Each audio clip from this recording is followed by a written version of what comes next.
Alhamdulillahilladzi anara quluba ibadihil muttaqin binuri kitabihil mubin wa ja'alal qur'ana shifaa'an lima fis sudur wa hudan wa rahmatan lil mu'minin. Asyhadu an la ilaha illallah wahdahu la syarika lah wa asyhadu anna Muhammadan abduhu wa rasuluhu alladzi la nabiyya ba'da amma ba'd.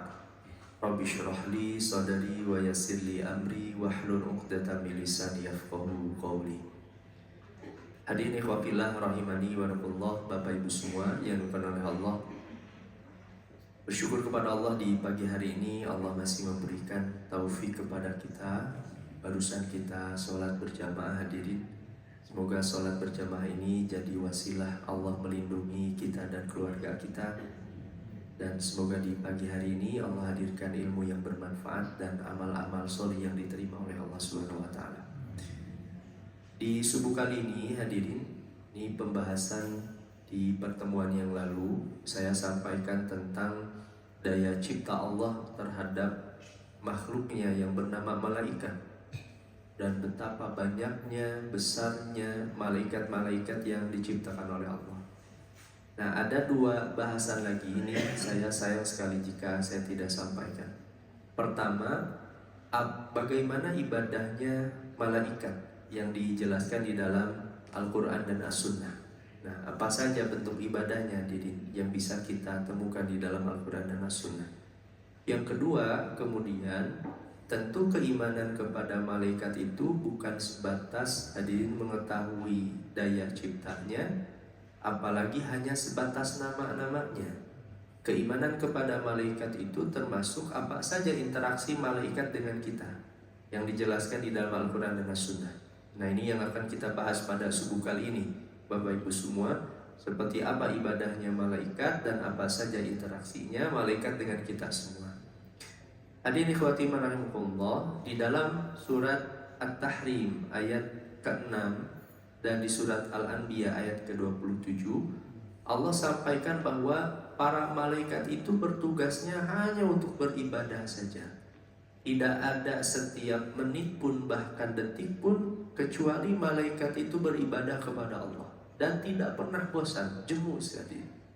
Di surat At-Tahrim misalnya Allah berfirman, la ya'sunallaha ma amarahu wa yaf'aluna ma yu'marun. Mereka para malaikat itu tidak akan pernah bermaksiat terhadap apa yang Allah perintahkan, dan mereka itu senantiasa melakukan apapun yang diperintahkan oleh Allah. Ini para malaikat-malaikat Allah hadirin. Kemarin kita bahas ya Bapak Ibu semua, andaikan jumlah malaikat yang begitu banyak sekali, dan malaikat-malaikat di antara malaikat yang diciptakan oleh Allah seperti malaikat Jibril, malaikat pembawa arasy yang begitu besar sekali, taat kepada Allah Subhanahu wa Ta'ala, seharusnya hadirin kita ini malu sekali sebagai hamba yang kecil, yang daya kekuatan kita terbatas, kemudian kita tidak mau bersujud kepada Allah. Orang-orang yang beriman kepada malaikat, maka dia akan merasa betapa rendahnya dia di depan, jangankan di depan Allah, bahkan di depan para malaikat-malaikatnya. Tapi meskipun demikian, Allah pilih kita semua menjadi khalifah, yang kata para ulama, jabatan khalifah ini menjadi isyarat bahwa Allah lebih muliakan kita dibandingkan malaikat-malaikatnya. Ini keistimewaan kita sebagai bangsa manusia. Atau di surat Al-Anbiya Allah berfirman, la yasbiqunahu bil qaul wa hum bi amrihi ya'malun. Mereka para malaikat itu tidak berbicara mendahului Allah, dan mereka mengerjakan perintah-perintahnya. Nah, apa saja hadirin Bapak Ibu semua ibadah malaikat itu? Yang pertama, mereka itu bertasbih. Jadi makanya hadirin, tasbih itu diantara zikir yang paling mulia, itu tasbih. Di surat Ghafir ayat ke-7 Allah sampaikan ini tentang malaikat pembawa arasy yang kemarin kita bahas hadirin, yang besarnya saja jarak antara kuping dengan pundaknya itu sejarak sab'umi ati'am, jaraknya 700 tahun perjalanan. Ini dari kuping sampai pundaknya saja. Dan ada 8 malaikat yang Allah ciptakan khusus untuk membawa arasy Allah. Nah, malaikat membawa arasy itu selain ditugaskan untuk membawa arasy Allah di dalam Al-Quran, mereka selalu senantiasa bertasbih kepada Allah. Alladzina yahmiluna al-arsya wa man hawlahu yusabbihuna bihamdi rabbihim wa yu'minuna bih. Mereka para malaikat pembawa arasy itu, mereka senantiasa bertasbih kepada Allah. Makanya bentuknya fi'il mudhari. Fi'il mudhari itu dalam bahasa Arab itu fungsi maknanya istimrar. Jadi terus menerus berkesinambungan. Mereka terus menerus bertasbih memuji Allah. Mereka beriman kepadanya. Wa yastaghfiruna lilladzina amanu. Dan bahkan ini tugasnya malaikat pembawa arasy itu, mereka meminta ampunan kepada Allah, termasuk malaikat-malaikat di sekitarnya, untuk orang-orang yang beriman.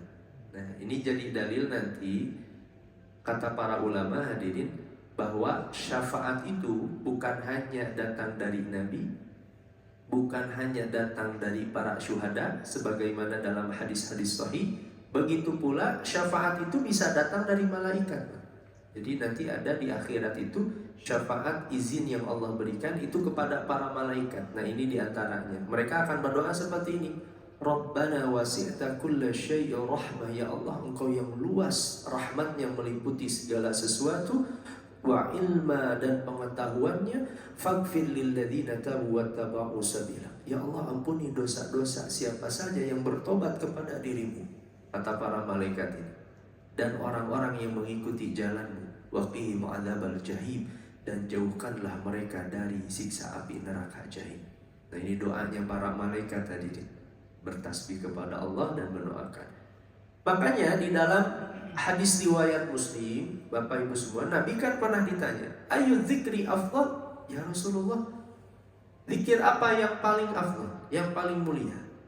Nah, Nabi mengatakan, Mastafallahu li malaikatihi aw li ibadihi, yaitu zikir yang Allah pilih untuk malaikat-malaikatnya. Apa? Subhanallah wa bihamdi. Nah, ini zikir yang paling mulia. Hadirin Bapak Ibu semua, ada satu amalan yang mungkin nanti kita tidak sadar hadirin.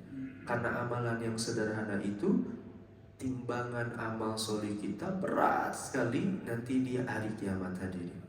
Dan begitu banyak amal kita, tapi sederhana. Zikir ini Pak, Bapak Ibu semuanya sedang berjalan nanti ke rumah pulang, subhanallah wa bihamdi, subhanallah wa bihamdi, subhanallah wa bihamdi. Karena kata Nabi SAW, khafifatani 'alal lisan, thaqilatani fil mizan. Dua zikir yang begitu ringan dalam lisan kita, tapi berat dalam timbangan kita. Subhanallah wa bihamdi, subhanallahil azim. Karena tasbih ini adalah zikir yang Allah pilih untuk para malaikat-malaikatnya. Karena tasbih begitu mulia, karena tasbih itu maknanya kita sedang meniadakan segala cacat, kekurangan, hadirin, aib pada zat Allah Subhanahu wa ta'ala. Kita sedang beribadah kepada zat yang tidak punya sedikit pun kekurangan dalam kesempurnaannya, dalam kekuasaannya, dalam kehendaknya, dalam maha sucinya, dalam ampunannya, dalam kasih sayangnya. Allah tidak sedikit pun punya kasih sayang. Maka kita sedang mentasbihkan Allah. Ketika kita banyak bertasbih, kita akan begitu sadar hadirin Bapak Ibu semua, kita ini sangat layak sekali untuk bersujud, merendahkan bagian yang paling atas kita kepada bagian yang paling bawah. Bahkan kepala kita yang mulia itu ketika kita bersujud lebih rendah hadirin keadaannya daripada bahkan bokong kita, Pak. Direndahkan serendah-rendahnya karena kita merasa pantas sekali kita beribadah kepada zat Allah Subhanahu wa ta'ala. Yang kedua, malaikat itu tugasnya beristifaf, berbaris-baris. Di surat As-Saffat ayat 165. Wa inna lanahnu shofun. Kata Allah dalam Al-Quran, sungguh kamilah yang telah selalu teratur dalam barisan dalam melaksanakan perintah Allah. Ini para malaikatnya, Pak. Makanya Nabi ketika melaksanakan sholat berjamaah kan Nabi mengatakan, ala tasoffuna kama tasofful malaika inda rabbiha. Kenapa kalian tidak bersaf seperti saf-safnya para malaikat di depan Allah? Kata para sahabat, ya Rasulullah, seperti apa? Wa kaifa tasofful malaika? Seperti apa saf-saf malaikat itu inda rabbiha? Nah, kata Nabi, yutimmus sufuful awal wa yatarasuna fis shaf. Mereka itu para malaikat menyempurnakan saf yang pertama terlebih dahulu. Kemudian mereka merapatkan saf-saf mereka, tidak renggang. Kadang hadirin Bapak Ibu semua, saya agak miris sekali. Ini diantara pahala besar, Bapak-bapak, kalau sholat berjamaah kita lihat ada celah Pak yang tidak tertutup, kita tutup itu supaya tidak ada celah. Nah, itu diantara pahala yang besar. Nah, itu supaya jangan sampai ada terlalu renggang, merapatkan saf. Nah, ini diantara sunnahnya para malaikat. Nah, hadirin Bapak Ibu subhanahu Allah, bahkan di dalam riwayat At-Tabrani ini dari Hakim bin Hizam, ketika Nabi SAW bersama dengan para sahabat ketika itu, nah Nabi kemudian mengatakan, atasma'una ma asma', kalian mendengar tidak barusan apa yang aku dengar? Kata para sahabat, mana asma'u min syai', ya Rasulullah, kami tidak mendengar apapun. Nah, kata Nabi, innila asma'u atitos sama, barusan aku mendengar suara langit, wa ma tulamu anta ittama fiha mawdi'u shibrin illa alaika alaihi malakun sajidun aw qaimun. Dan sudah semestinya langit itu bersuara. Tahu tidak kata Nabi, adik Bapak Ibu semua, tidak ada satu tempat satu jengkal pun di langit kecuali satu jengkal itu ada malaikat yang bersujud dan berdiri kepada Allah. Langit yang begitu luas, hadirin Bapak Ibu semua, terbayang oleh kita, tidak ada satu jengkal pun di langit sana kecuali ada para malaikat-malaikat Allah bersujud kepada Allah. Ini menunjukkan banyaknya hadirin malaikat yang diciptakan oleh Allah Subhanahu wa taala. Yang ketiga, ini kata Sulaiman Al-Ashqar, beliau pakar akidah dari Arab Saudi. Beliau mengatakan para malaikat pun berhaji, Pak. Ketiga, hajinya malaikat itu tapi tentu bukan di Ka'bah. Kalau Ka'bah itu tempat ibadah hajinya manusia, kalau tempat ibadah hajinya para malaikat itu adalah Baitul Ma'mur. Hadirin, nah ini beda makmur saja dengan mukmin, Pak. Baitul Mukmin, nah ini Baitul Ma'mur. Di surat At-Tur ayat keempat ketika Allah, hadirin, bersumpah wal baitil ma'mur. Nah, ini kata Imam Ibnu Katsir, beliau mengatakan, dan ini ketika Nabi menjelaskan Nabi Mi'raj ke langit yang ketujuh. Jadi di langit ketujuh sana ada tempat ibadah namanya Baitul Ma'mur. Ini seperti yang sudah kita bahas, yang setiap hari ada 70.000 malaikat, masuk 70.000, masuk 70.000, masuk 70.000, dan tidak keluar lagi. Ini menunjukkan banyaknya malaikat Allah, setiap hari masuk 70.000. Nah, yakni maksudnya, ini kata Imam Ibnu Katsir, yata'abbaduna fihi wa yatufuna bihi kama yatufu ahlul ardi bika'batihim. Para malaikat itu mereka beribadah, mereka tawaf seperti tawafnya penduduk bumi dengan Ka'bah mereka, dan Baitul Ma'mur itu huwa ka'batu ahlis sama'is sabi'ah. Itu adalah Ka'bahnya penduduk langit ketujuh. Nah, itu namanya Al-Baitul Ma'mur. Ini ibadahnya malaikat, hadir Bapak Ibu semua. Yang ketiga, yang keempat, para malaikat ini punya sifat khosyah, rasa takut kepada Allah Subhanahu wa taala. Wa hum min khasyatihi musyfiqun, surat Al-Anbiya. Para malaikat selalu berhati-hati karena takut kepada Allah Subhanahu wa taala. Bahkan hadir Nabi SAW itu satu waktu pernah menyampaikan ini di hadis ini. Marartu lailata usriya bi bil mala'il a'la. Aku pernah lewat malaikat Jibril di al-mala'ul a'la, di langit yang ketujuh. Kemudian aku melihat Jibril kal halasil bali min khasyatillah, seperti kain yang lusuh karena takutnya kepada Allah Subhanahu wa taala. Jadi terlihat rasa takutnya Jibril alaihissalam kepada Allah, karena Jibril yang saat bertemu langsung hadirin dengan Allah Subhanahu wa taala begitu takut sekali merasakan keagungan Allah, Pak. Ini Jibril alaihissalam. Jibril saja yang satu sayapnya bisa memenuhi satu ufuk langit, dan itu hanya di antara 600 sayap yang dimiliki oleh Jibril alaihissalam. Jibril saja punya rasa takut, Pak, kepada Allah, yang seharusnya kita yang gak punya apa-apa hadirin, yang kita ini kekuatannya kecil sini, harusnya kita pun memiliki rasa takut yang lebih besar daripada Jibril alaihissalam. Andaikan Jibril yang dilihat oleh Nabi SAW memenuhi langit dan bumi, rupanya karena begitu besarnya, Jibril saja begitu takut kepada Allah Subhanahu wa taala. Nah, hadirin Bapak Ibu semua, nah sekarang apa saja interaksi malaikat dengan manusia hadirin? Pertama, malaikat itu senantiasa menjaga manusia.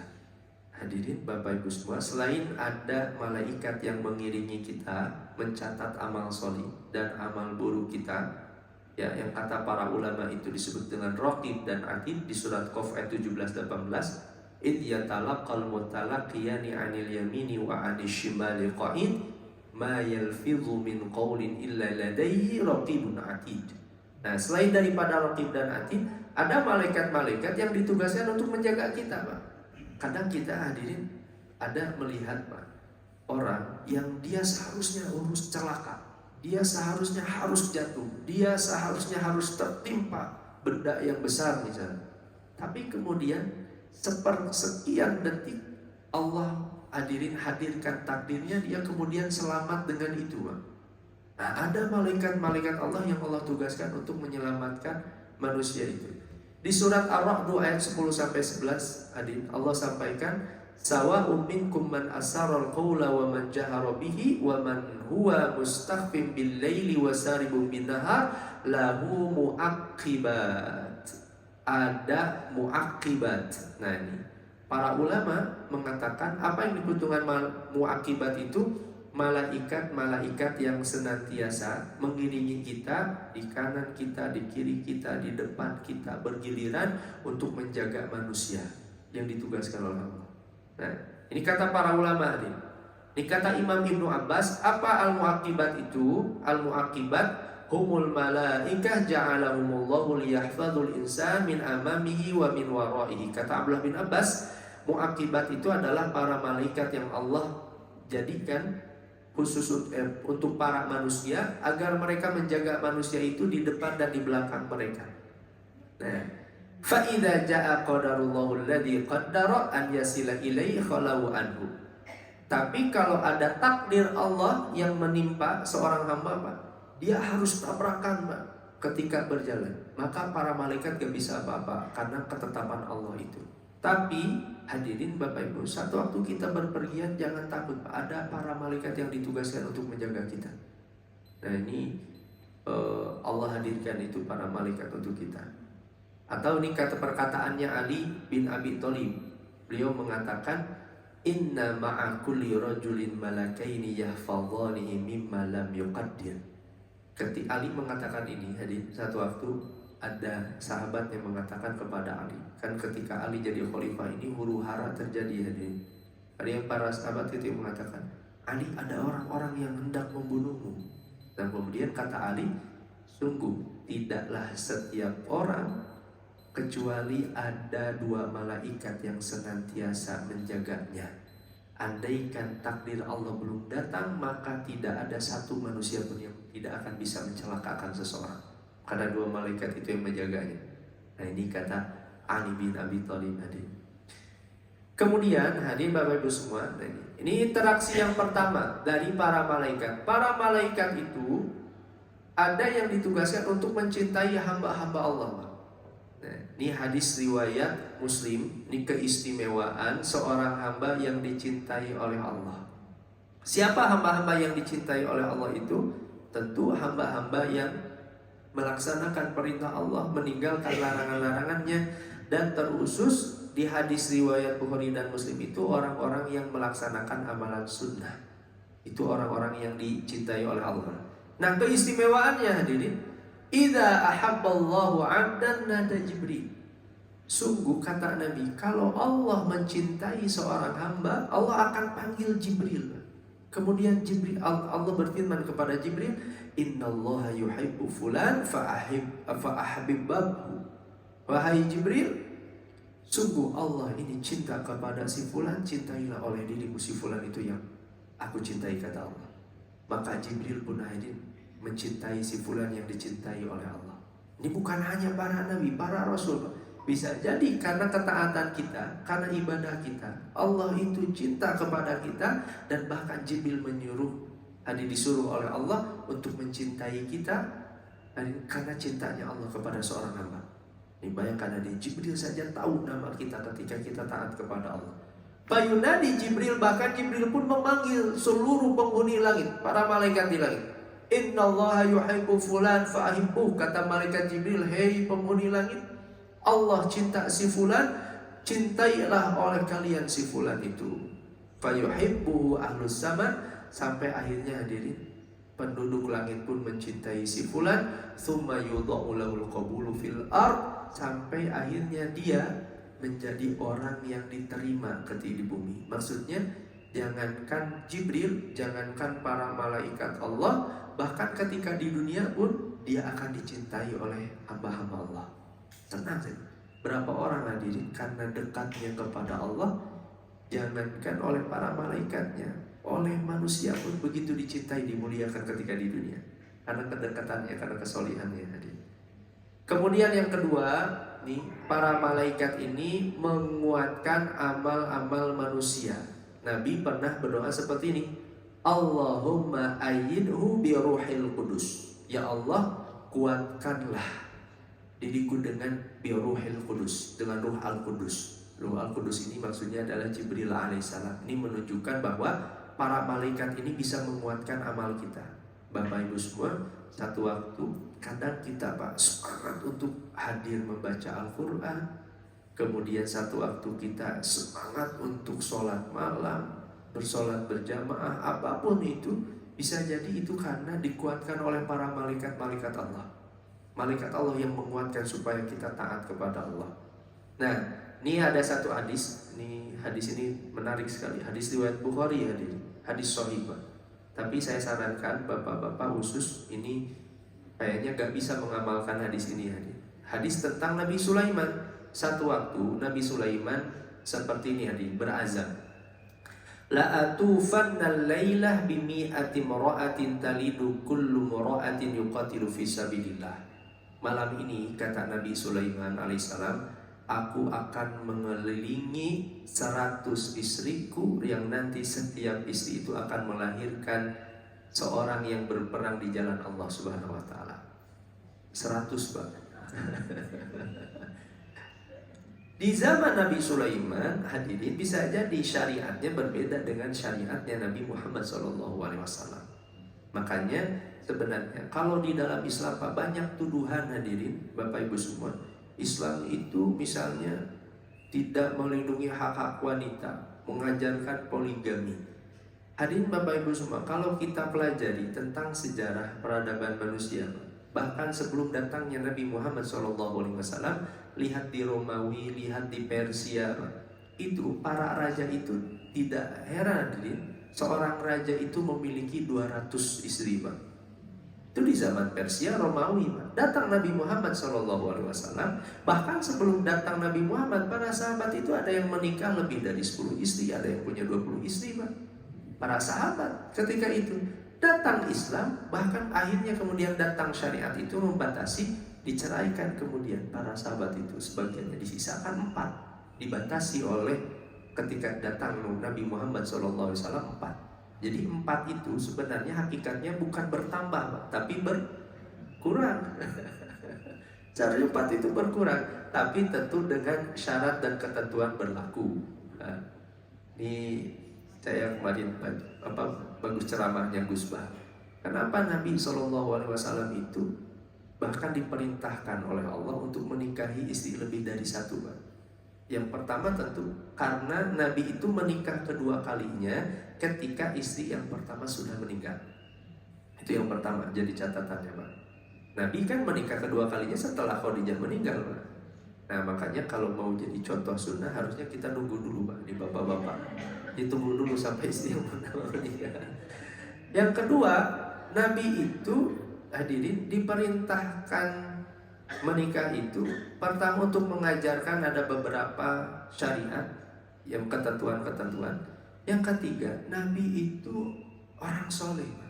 Maka ketika Nabi menikah kedua kalinya, ketiga kalinya, membentuk menjadi soleh itu luar biasa. Nabi itu seluruh istrinya dijadikan soleh oleh Nabi SAW atas izin Allah. Nah, bagi orang hari ini hadirin, jangankan 4 Pak, hiji wae teu soleh-soleh Pak. Kan itu. Baginya seperti itu. Nah, Nabi Sulaiman dulu pernah berazam seperti itu, mengatakan saya akan mengelilingi 100 istri saya. Tapi kemudian malaikat ketika itu mengatakan kepada Nabi Sulaiman, "Qul insyaallah." Kata malaikat Sulaiman, katakanlah insyaallah. Falam yaqul, Nabi Sulaiman ketika itu tidak mengatakan wanasya, lupa, tidak mengatakan insyaallah. Jadi ya insyaallah mengelilingi 100 istri saya, nanti dari 100 istri itu akan melahirkan anak-anak yang berperang di jalan Allah. Maka kemudian di malam itu Nabi Sulaiman mengelilingi istrinya, ini 100 istri Pak, uyuhan kuatnya Masya Allah. Walam talid illa mura'atan minhunna nisfu insan. Dan tidak ada satu istrinya pun ketika itu yang melahirkan, kata Nabi Muhammad SAW, kecuali hanya satu perempuan, satu istrinya, itu pun setengah manusia. Maksudnya tidak sempurna. Karena Nabi Sulaiman alaihissalam tidak mengatakan insya Allah. Nah, maka Nabi mengatakan ketika itu, lau qala insya Allah, andaikan Nabi Sulaiman mengatakan insya Allah, wa kana arjali hajati, pasti Allah akan berikan sesuai dengan apa yang diminta oleh Nabi Sulaiman itu. Andaikan mengatakan insya Allah, karena kan tentu hadirin kehendak melahirkan itu ya, itu karena kehendak manusia, kehendak Allah Azza wa Jalla. Ketiga, Bapak Ibu semua, para malaikat ini interaksi dengan kita itu bersolawat kepada orang-orang beriman. Apa makna solawat itu? Makna solawat itu kata para ulama, pertama doa. Para malaikat mendoakan kita. Kedua, solawat itu apa maknanya? Memohonkan ampun.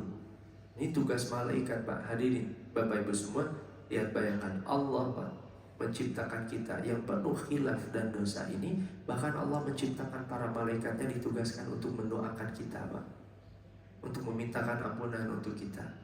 Nih betapa luasnya besarnya kasih sayang Allah dan ampunan Allah, bahkan ditugaskan untuk memohonkan ampunan. Huwallazi yusolli alaikum wa malaikatuh. Dialah, nah para yang selalu bersolawat kepada untukmu, dan dialah Pak, dan begitu pula malaikat-malaikatnya. Nah, untuk siapa solawat itu? Pertama, orang yang mengajarkan kebaikan. Siapapun hadirin, Bapak Ibu semua di rumah mengajarkan anak sholat Pak, para malaikat bersolawat kepada kita, menyuruh terus mengingatkan anak-anak kita supaya disiplin sholatnya. Innallaha wa malaikatahu wa ahlas samawati wal ardi hatta namla fi jahriha. Malaikat di bumi dan di langit, bahkan sampai semut di sarangnya pun, layusalluna ala muallimin nasil khair. Di hadis riwayat At-Tirmidzi, itu bersolawat kepada para pengajar kebaikan. Kedua, solawat bagi yang menunggu sholat. Ini keistimewaannya ya. Itu khusus bapak-bapak yang sholat berjamaah. Innal malaikah tusolli ala ahadikum. Malaikat itu senantiasa bersolawat. Orang yang menunggu sholat, hadirin, hendak sholat berjamaah, malaikat itu berkata seperti ini, Allahumma gfir lahu, Allahumma arhamhu ma lam yuhdis. Ya Allah, berikan ampunan kepada si fulan yang sedang menunggu sholat ini. Ya Allah, berikanlah rahmat kepada si fulan yang sedang menunggu sholat ini. Didoakan oleh malaikat orang-orang yang menunggu sholat. Ketiga, solawat bagi yang berada pada saf yang paling terdepan. Ini khusus Pak. Nah makanya nanti duhur bapak-bapak datang, Pak boro-boro ke payung Pak. Ini saf yang terdepan khusus. Di hadis riwayat Abu Dawud, hadis sahih, innallaha wa malaikatahu yusholluna ala sufufil awal. Allah dan para malaikatnya bersolawat kepada saf yang paling terdepan. Ada yang saf unik, ada keistimewaan selain dari sholat berjamaah, saf yang paling terdepan. Termasuk solawat yang mengisi celah saf.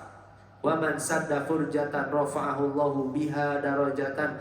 Siapa yang mengisi celah saf, Allah akan angkat derajatnya nanti di hari kiamat. Termasuk hadis ini para malaikat bersolawat kepada mereka.